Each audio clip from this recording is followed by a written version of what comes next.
Bienvenidos a Crímenes Nocturnos.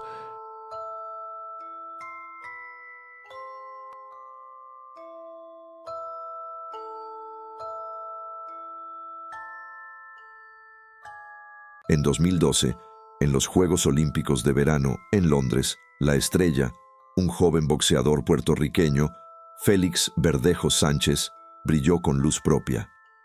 Se le llamaba Diamante, uno de los atletas más prometedores de su país.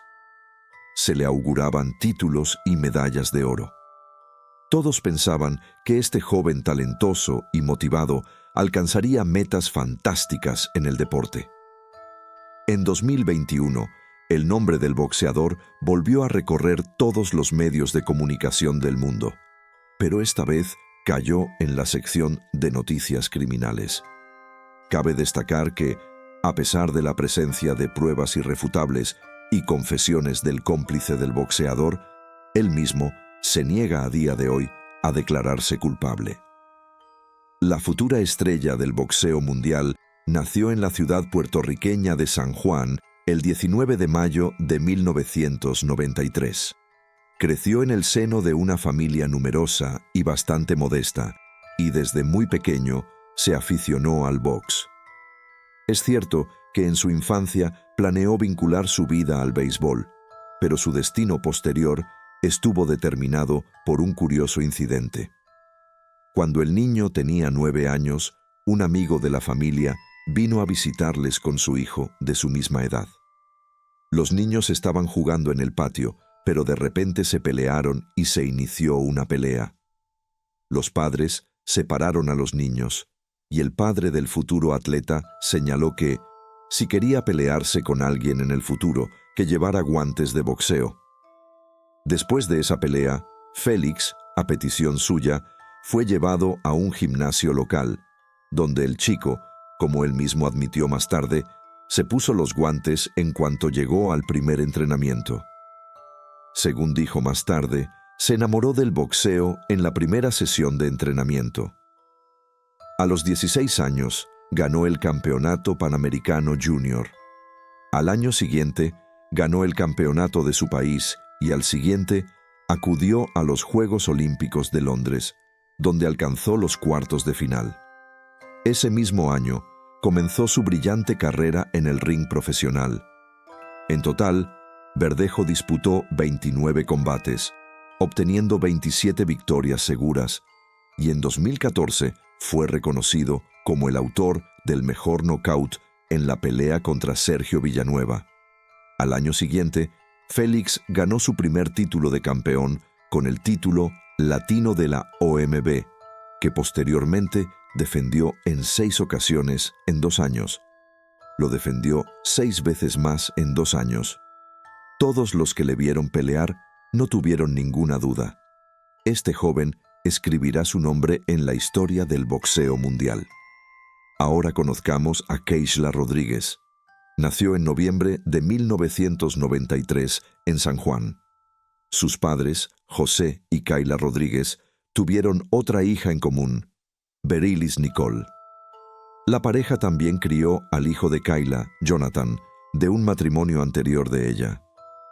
Keishla creció como una niña abierta y sociable.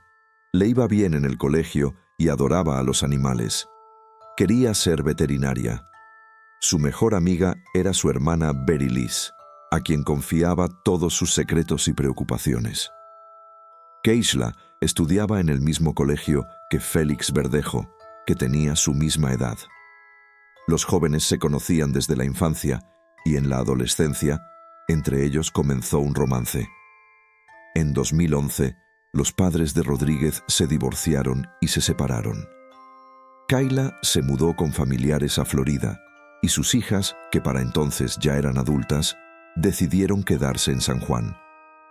A pesar de que cada una de las hermanas llevaba tiempo viviendo su propia vida, ellas seguían en estrecho contacto y se contaban todo lo que les ocurría.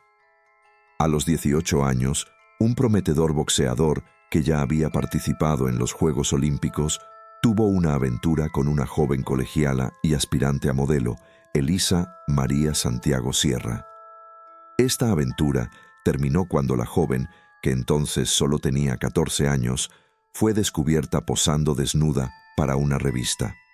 En aquella época, la chica solo tenía 14 años y aún iba al colegio, pero ya entonces hacía grandes planes de futuro con un atleta prometedor y mundialmente famoso.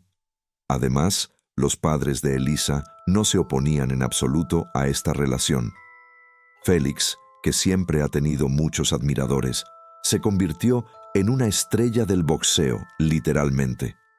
Bañado en los rayos de la fama y rodeado de atenciones femeninas, no perdió la oportunidad de idear una novela o un romance pasajero, y también, a pesar de su relación seria con Elisa, siguió viéndose con su amiga del colegio, Kiesla. La hermana de Kiesla, Beralice, y su madre, Kayla Rodríguez, conocían la relación y no la aprobaban. Además, la situación era muy ambigua. Por un lado, Elisa se consideraba la única mujer y gran amor del atleta. Se preparaba para la boda y hacía planes de largo alcance para su futuro en común. Por otro lado, Kiesla sabía que era la amante, pero, al mismo tiempo, Félix no la dejaba marchar. Además, él había sido su primer gran amor, y en el fondo, la propia ingenua aún esperaba ser la elegida. En 2016, el boxeador sí se casó con la joven Elisa, que por entonces tenía apenas 19 años. Por aquel entonces, Elisa ya era una modelo bastante famosa. Tenía decenas de miles de seguidores en las redes sociales y había abierto su propio estudio de belleza de extensiones de pestañas. En agosto de ese mismo año, apenas unos meses después de la boda, el deportista sufrió un grave accidente de tráfico cuando circulaba en motocicleta. Fue trasladado al hospital en estado grave con heridas en la cabeza, contusiones y laceraciones. Su entrenador, Ricky Márquez, temía que su talentoso pupilo se descarrilara en el punto álgido de su carrera. Sin embargo, Félix, en contra de los pronósticos, se recuperó rápidamente y pronto volvió a la competición. Su rápida recuperación permitió que pronto regresara al ring. En septiembre de 2019, el boxeador publicó en su perfil de red social una foto con Elisa, que se encontraba en un avanzado estado de gestación. En el comentario de la foto, escribió: «Pronto conoceré a la princesa de papá». Y un mes después, anunció el nacimiento de una hija a la que puso el nombre de Miranda, Verdejo Santiago. En público, el joven parecía un marido cariñoso, un padre atento y un padre de familia ejemplar. Pero a escondidas de su mujer, seguía viéndose con Keisla, que no podía dejarle marchar. Como Elisa admitió más tarde, adivinó que su marido la engañaba. Pero cada vez que él juraba con lágrimas en los ojos dejar a su amante, Keisla intentaba repetidamente romper esa dolorosa relación, pero Félix no la dejaba marchar. Si se enteraba de que Keisla tenía a alguien que no le convenía, ella seguiría amándolo a pesar de todo, como había hecho desde el instituto. Rodríguez, como tenía previsto, encaminó su vida al cuidado de los animales y consiguió un trabajo en el Centro de Medicina Veterinaria y Estética. Sus compañeros la describían como concienzuda, trabajadora y muy responsable. Vivía con 2 perros y un gato, a los que adoraba. En 2020, Elisa descubrió que su marido mantenía una relación con varias amantes, entre ellas Keisla. Esta mujer montó un escándalo, echó a su marido de casa y le amenazó con pedir el divorcio y prohibirle ver a su hija. Las amenazas de Elisa surtieron efecto. Además, en la carrera del atleta en ese momento, hubo un grave declive y problemas innecesarios donde no los necesitaba. Durante un tiempo, realmente dejó de ver a Rodríguez, pero Félix no la dejó ir, sino que trató de controlar cada paso de Keisla. Después de unos meses de visitas secretas, se reanudaron y, en abril de 2021, Keisla descubrió que estaba embarazada. compró una prueba rápida en la farmacia, que no hizo más que confirmar sus temores. Primero, llamó a su hermana, que estaba al tanto de su complicada relación con el atleta, y le contó todo. Estaba descartado que abortara, porque Keishla ya tenía 27 años, y estaba dispuesta a tener un hijo, aunque tuviera que criarlo sola. Pocos días después, Keishla le dio la noticia al padre de su hijo con la esperanza de que lo aceptara. Pero Félix no estaba contento, por decirlo suavemente. Se enfadó y le dijo a su amante que debía ir al médico y que, si el embarazo se confirmaba, sería necesario abortar.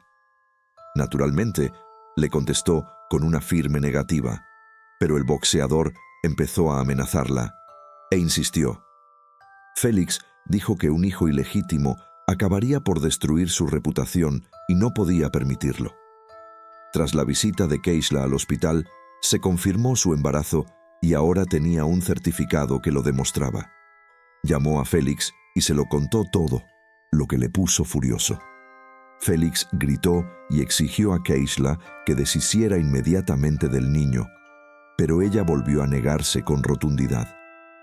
Entonces el atleta decidió actuar a hurtadillas y dijo que no la creía, además de querer ver personalmente el certificado médico expedido.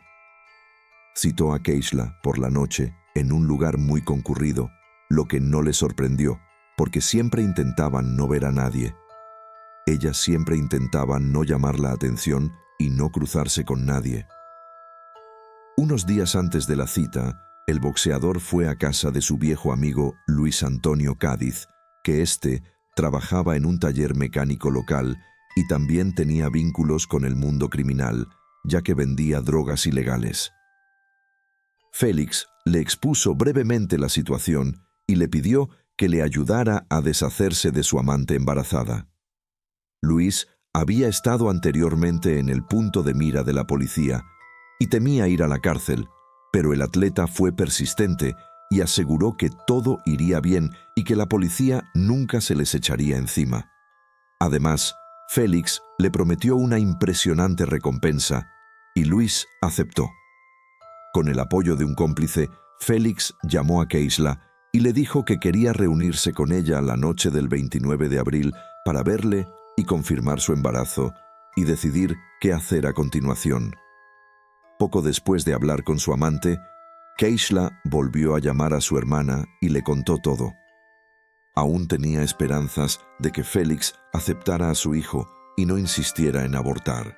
Pero toda esta situación alarmó bastante a Beralice. Sabía que el novio había amenazado a su hermana y le preocupaba que le hiciera daño. Beralice llamó a su madre y le transmitió su preocupación, pero ni siquiera juntas pudieron disuadir a Keishla de aquel fatídico encuentro. A la hora acordada, Keishla llegó a la reunión en su propio Kia Forte, llevando una nota del médico. Verdejo llegó en su camioneta, en cuya parte trasera se escondía Luis. Keishla subió inmediatamente al coche del atleta y le mostró los resultados de las pruebas. Él volvió a hablar de interrumpir el embarazo, pero Keishla, llorando, volvió a responder que no. En este contexto, la pareja empezó a discutir acaloradamente y llegaron a los gritos. De repente, Félix golpeó a Keishla en la cabeza con el puño, por lo que ella perdió inmediatamente el conocimiento. Hasta que Keishla recobró el conocimiento, Félix cogió una jeringuilla con una gran dosis de sustancias ilegales que Luis había escondido en la guantera del coche. Estas sustancias las había conseguido Luis para su propio uso. Se la inyectó. Luego, junto con su cómplice, la llevaron a la parte trasera del coche, donde ya habían preparado trozos de alambre y un bloque de hormigón. Los hombres ataron a Keishla, le colocaron la carga y la cubrieron con una lona para que nadie viera nada accidentalmente. Entonces, Félix volvió a la camioneta, mientras su cómplice se ponía al volante del vehículo de Keishla. Juntos, condujeron hasta el puente sobre la laguna de San José. estaba prácticamente desierto por la noche, así que los hombres, asegurándose de que nadie pudiera verlos, arrojaron a Keishla, aún viva, al agua. Después, decidieron hacer algunos disparos de prueba durante la persecución, utilizando las armas de fuego que habían traído consigo para no dejar ninguna posibilidad a la víctima. Una vez terminada la masacre, cada uno de los autores se fue a su casa. Los compañeros de trabajo de Keishla fueron los primeros en preocuparse cuando ella no se presentó en el Centro de Medicina Veterinaria y Estética al día siguiente. El Centro de Medicina Veterinaria y Estética acudió a la policía al no recibir noticias de Keishla.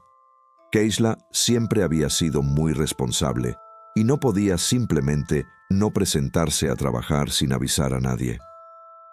Como no contestaba al teléfono, se decidió ponerse en contacto con su hermana para averiguar qué había pasado. Tras varios intentos infructuosos de ponerse en contacto con su hermana, fue a su casa.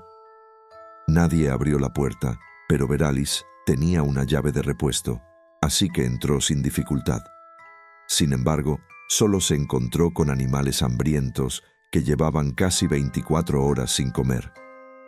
Verálice ya estaba en pánico, porque se dio cuenta de que algo terrible o irreparable había sucedido.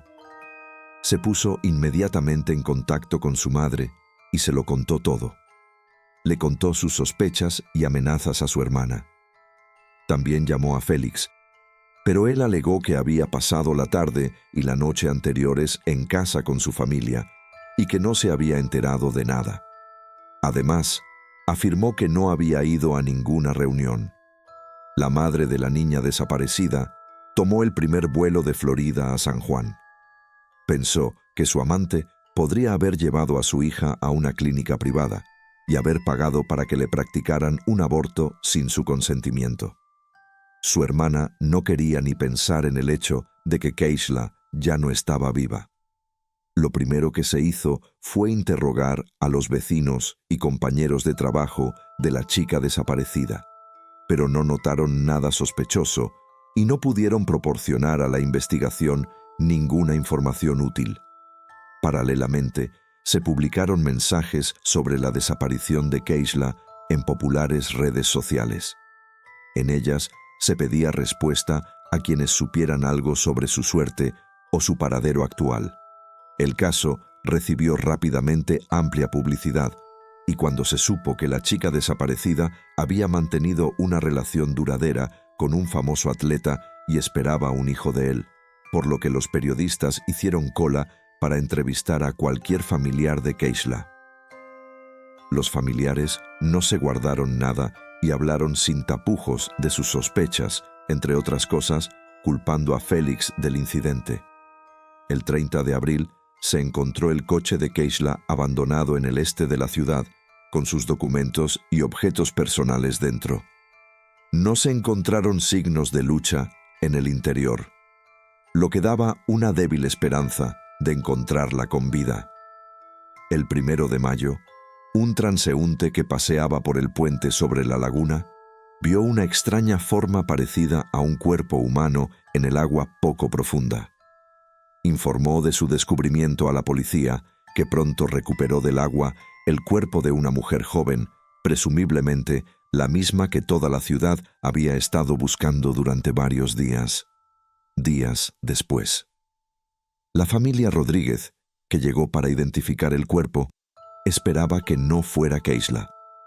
Pero sus esperanzas no se hicieron realidad. El cuerpo llevaba varios días en el agua y había cambiado mucho, pero la chica fue identificada inmediatamente. Fue identificada por un notable tatuaje en el brazo. Cuando la noticia del espantoso descubrimiento llegó a la prensa, los residentes de la ciudad se rebelaron. Comenzaron a salir a concentraciones espontáneas exigiendo castigo para los responsables. El mismo día, Verdejo fue detenido y trasladado a comisaría para ser interrogado, pero el atleta negó categóricamente su implicación y afirmó que la noche de la desaparición de Keishla se encontraba en casa con su familia. Como no había nada que imputarle, Félix quedó en libertad bajo fianza. Uno de los testigos clave fue la esposa legal del atleta, que en el primer interrogatorio admitió que estaba al tanto de su aventura con Keishla, pero que se había enterado del embarazo por primera vez. Además, no confirmó la coartada de su marido, diciendo que no estaba en casa la noche del asesinato. Lo primero que hicieron los investigadores fue comprobar las imágenes de vigilancia del tráfico de camino al puente desde el que Keishla fue arrojada. En ellas pudieron ver la camioneta de Félix y el coche de la víctima viajando uno detrás del otro. Viajaban uno detrás del otro, pero el Kia Forte claramente no era conducido por su dueño. Ese mismo día, incautaron el coche del boxeador para examinarlo y encontraron algunos cabellos del fallecido en su coche. Luis fue el primero en entregarse a la policía, prometiendo contar toda la verdad a cambio de una condena reducida. Félix también fue detenido, pero se negó a colaborar con la investigación. No respondió a las preguntas y siguió negando su culpabilidad, a pesar de la presencia de pruebas irrefutables. La policía también encontró un arma de fuego en su poder que había utilizado para disparar a la víctima desde el puente, para la que tenía un permiso oficial. Además, la revisión de los teléfonos móviles confirmó que Félix, Luis y Keishla se encontraban en el mismo lugar aquella fatídica noche. El último adiós a Keishla fue el 8 de mayo y la ceremonia fúnebre apareció en todas las noticias nacionales. Fue una especie de acto en el que se pedía que los autores de la tragedia fueran castigados con todo el peso de la ley, así como una acción para llamar la atención pública sobre el problema de la violencia de género. El féretro con el cuerpo de Keishla no llegó al cementerio en un coche fúnebre tradicional, sino en una carroza blanca sobre la que se lanzaron pétalos de flores blancas desde el aire. Muchos puertorriqueños famosos, entre ellos estrellas del mundo del espectáculo, atletas, políticos y figuras públicas, han dado su opinión sobre el sonado incidente. Verdejo fue acusado de robo de coche, secuestro, asesinato premeditado y asesinato de un feto. Todos estos delitos conllevaban la pena de muerte, pero los familiares del fallecido pidieron desde el principio al tribunal que condenara al asesino a cadena perpetua para que sufriera las consecuencias de su muerte. Esa petición se mantuvo durante todo el proceso judicial, ya que los familiares del fallecido querían que el asesino sufriera en cautividad el resto de su vida. El juicio se aplazó repetidamente debido a la pandemia mundial del coronavirus, pero finalmente el juicio se celebró en modo virtual en la primavera de 2021. El tribunal consideró que el crimen fue cometido por un grupo de personas mediante una conspiración previa. El tribunal también tuvo en cuenta la especial crueldad con la que actuaron contra una mujer embarazada, y fue posible reconstruir la cadena de acontecimientos de aquella noche y los detalles del crimen, principalmente gracias al testimonio de Luis, que no negó su culpabilidad. Admitió que fue él quien, a petición de un amigo, consiguió la droga para inyectarse y también llevó un alambre y un bloque de hormigón para deshacerse del cadáver. Sin embargo, Félix siguió insistiendo en su no implicación en el caso, aunque sus palabras no podían afectarla seriamente. Por cierto, la esposa del boxeador, que actuó ante el tribunal como testigo, solicitó el divorcio casi de inmediato tras la detención de su marido. Tras la detención de su marido, solicitó el divorcio y trató de abstraerse de lo que estaba sucediendo, centrándose en el desarrollo de su negocio y en la crianza de una hija pequeña. Según algunos informes, no hace mucho, Elisa Santiago volvió a casarse. La propia Elisa admitió en una entrevista que recibió repetidamente llamadas anónimas y mensajes con amenazas de muerte, así como deseos de muerte para ella e incluso para Miranda. Muchos consideraron que la esposa del atleta fue la organizadora del crimen, pero no se encontraron pruebas. En el verano de 2023, se supo que el jurado, después de familiarizarse con todas las pruebas y de escuchar el testimonio de todos los testigos, estaba finalmente listo para anunciar el veredicto final. Félix Verdejo y su cómplice, Luis Cádiz, fueron declarados culpables de los cargos. En noviembre del 2023, Félix Verdejo fue condenado a 2 cadenas perpetuas por asesinato de su amante embarazada.